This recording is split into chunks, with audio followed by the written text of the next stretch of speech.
Hello everyone and welcome back. My name is Mr. Cobalt, and in this video we're going to go over dynamic equilibrium. So let's get into this. So what is dynamic equilibrium? So in a chemical reaction in chemistry, when we're talking about dynamic equilibrium, we consider that the condition in which the rate of the forward reaction is equal to the rate of the reverse reaction. So a lot of reaction are can go back and forth. So some reactions only go in one direction. For example, if you combust wood, that's only going to go in that one direction. The carbon dioxide and the ashes and all that is not going to go back into wood. So that would be an example of a reaction that's not reversible. But a lot of reactions are reversible, and in those reactions, they can reach equilibrium when the rate of the forward reaction to make products is equal to the rate of the reverse reaction to go from products back to reactants. And that's what we mean by dynamic equilibrium. And so the dynamic part of it is that the two reactions are going on at the same time. So the reverse and the forward reactions are going on at the same time. That's the dynamic part of the equilibrium. The equilibrium, I want to stress, is not that the products and reactants are now equal to each other in amount, but they're just that the rates of forming reactants in the reverse reaction is equal to the rate of forming products in the forward reaction. So the rates are equal, not the amount of products and reactants. So that I need to make clear. So here's a graph and an example that I want to show you. So here we have an example of a reaction that is reversible. So you can have hydrogen gas, H2 gas, reacting with iodine gas to form hydroionic or hydroiodic acid, or in this case, it would just be hydrogen iodide. So we have a hydrogen monoiodide or hydrogen iodide gas. And so we're forming two of those from one of each of these. And so this is reversible. So you can have one hydrogen molecule combined with one iodine molecule to form two of these HI molecules. And then the HI molecules, two of these can come together and then reform one iodine molecule and one hydrogen molecule. So it's reversible. And so here's a graph to show what's going on during the reaction. So at first, you start with only hydrogen and iodine. So for the square brackets, if you have square brackets around your molecule or your element or your compound or whatever it is, that means concentration of. So here we have concentration. So concentration increases going up. So here we're starting with a high concentration of H2 and I2. So we start with that, but you'll notice for the concentration of HI, it's 0. So we don't have any HI because HI is the product, and we're starting with only reactants, right? So we start at time 0. Let's say we have HI is 0, that's our product. We haven't formed any product because the reaction is just beginning, right? Or hasn't really begun at all. And then here we have, let's say, 8 of each. We have 8 H2 and we have 8 I2. And so we're starting with concentrations of H2 and I2.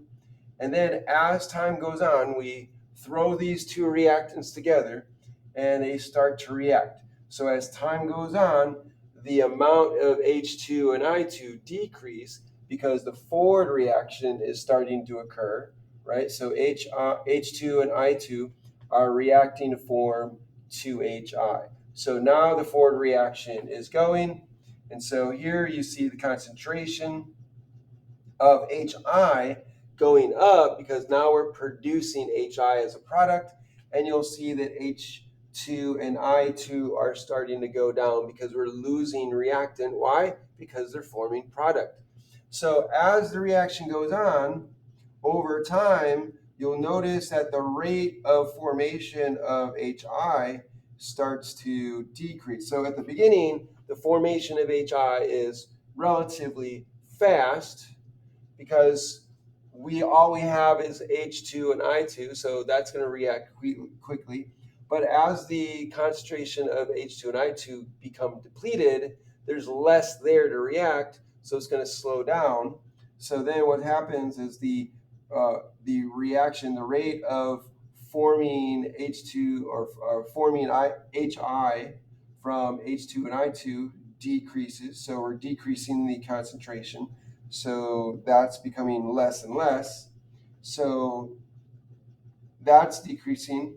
But at the same time, you have HI being formed in the beginning fairly quickly, but it's slowing down and it's starting to plateau. So both of these are starting to plateau. So you're reaching a state at which your HI concentration becomes constant. And you're reaching a point at which the reactants are starting to plateau, and then their concentrations are going to become constant. So you can see at this time here, maybe at this time at T15, now T0 and T15, it doesn't matter what the units are. It could be 15 seconds, it could be minutes, it could be hours. But what the point is, you want to see that at T15 compared to T0, now you've formed 4HI from 2H2 and 2I2, right? So one of these and one of these comes together to form two of those. So we started with 8 each. We've lost 2 during the reaction, 2 each, and so we get 4HI. And so here we're starting to form product. So now that we're starting to form product and we're losing reactant, what's happening? So when you form product, now that we have product here, the reverse reaction can occur. In the beginning, we didn't have any product, so there's no reverse reaction, right? But as soon as the forward reaction starts to go and we form product, now we can have the reverse reaction. So now that we have product, the reverse reaction can occur. And so some of that product is going to become reactant. And so this dynamic process is occurring, but the rates are changing as time goes on. So when we get to this point, we're starting to plateau, right? We're starting to slow down, right? We're starting to slow down here at, say, 15, T equals 15. And so the reverse reaction is going to start quickly in the beginning, right? Because we're starting to, or I'm sorry, it's going to be slow in the beginning because we don't have a lot of product, but it's going to start. And so then what's going to happen is the reverse reaction starts to pick up a bit more over time. But then because we're losing reactant, the reactant process, the forward process is going to slow down as we're losing reactant. And so as in the beginning, the forward reaction is pretty quick because we got all of this reactant. But as we lose reactants, it's going to slow down. So the speed of the rate of the reaction is going to slow down here. And the reverse reaction is going to start slow because we have a little bit of product. But as that product starts to build up, the reverse reaction starts to speed up. And what's going to happen is once the rate of the forward reaction slows down enough and the rate of the reverse reaction picks up enough and becomes faster, sorry about that, lights, then they're going to reach an equilibrium where the rates are equal, and that's what we see here. So we have this plateau effect here. And so now you can see at this point we've reached dynamic equilibrium and the amounts are equal. So the concentration of HI stays the same. This is our product. And the amounts of H2 and I2 stay the same. So you'll see that at dynamic equilibrium, the amounts stay the same, but the amounts these are not equal to each other. So the amount of reactants I have is not going to be equal or necessarily equal to the amount of product I have. So dynamic equilibrium does not mean products and reactants are going to be equal to each other, or the amounts of them are going to be equal to each other. That's not what it means. What dynamic equilibrium means is that the rates at which you are producing reactant or producing product, those rates of the forward and reverse reactions are the same. That's what the equilibrium is referring to. The rates of forward and reverse reactions are the same. Not that the amounts of reactants and the amounts of products are the same. That's not what it's referring to. So don't confuse that. So this is a good example of where, okay, at time t30 we reach H2 and I2 are 4, but HI is 8, and then as time goes on, that amount does not change. So they're not equal to each other, right? So I have 4 here. 4 is not equal to 8, right? So the amounts are not necessarily equal to each other. Even though this might give you the impression that they're equal, that's not the point. Okay, there's an analogy that we could use with regard to bordering countries. So if you have a country, say countries A and B, and you could think of this as particles in a box too, that works just as well, where you have a border between country A, which has a large population, dense population, and you have country B that has not so dense population, fewer people. So if you open up the border, right? So if we open up the border, then because we have more people here, the immigration from one country or the movement from one country to another from this country A is going to be greater than that for country B to A in the reverse way. Why? Because we just simply have more people here. It's dense. So more people are going to flow this way because we just have more people here than here. So there's going to be some influx from this country to this country, but the rate is going to be lower because the population is lower. But as more people, so the rate of movement from country A to country B in the beginning is going to be more, it's going to be quicker. It's compared to country B because of the amount of people you have on both sides. But as you lose more people in this country, or if you lose more particles in this box, right? If we're thinking about particles in a box, then as time goes on, more people are going to end up over here and less over here. We're going to lose population here, and we're going to gain more over here. So what's going to happen over time is that the influx, the rate of influx this way is going to slow down because we're getting less people on this side.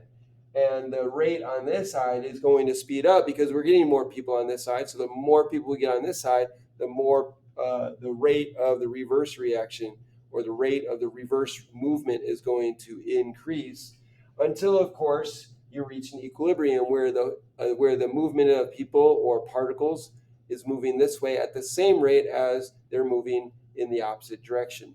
So that's a good analogy. It's not a perfect analogy because here I don't want to give you the impression that, oh, I have equal particles on this box, I have equal particles in this box, and therefore that's equilibrium and you must have equal particles at the end. That's not the case. So I don't want you to walk away from this video thinking that, oh, the amounts of reactants and products have to be equal. That's not the case. So don't walk away with that idea. So again, just to reiterate, dynamic equilibrium is referring to the rates of movements of reactants and products in opposite directions. And that's the equilibrium part, is that the rate of the forward reaction to form product is equal to the rate of the reverse reaction forming reactants. And that is equal, that's where the equilibrium is. And so the dynamic part of it is that this continues throughout the whole process. It's not stopped. It's not that once you reach this part, you don't have a forward or reverse reaction, and so nothing's moving around. That's not the point. The point is that you still have products being made and reactants being made in the reverse reaction at the same time, but the rates are exactly the same. And so if the rates of formation of product and the rate of formation of reactants and the reverse reaction are the same, then you're not going to see a change in the amounts, even though things are changing, things are moving, things are dynamic.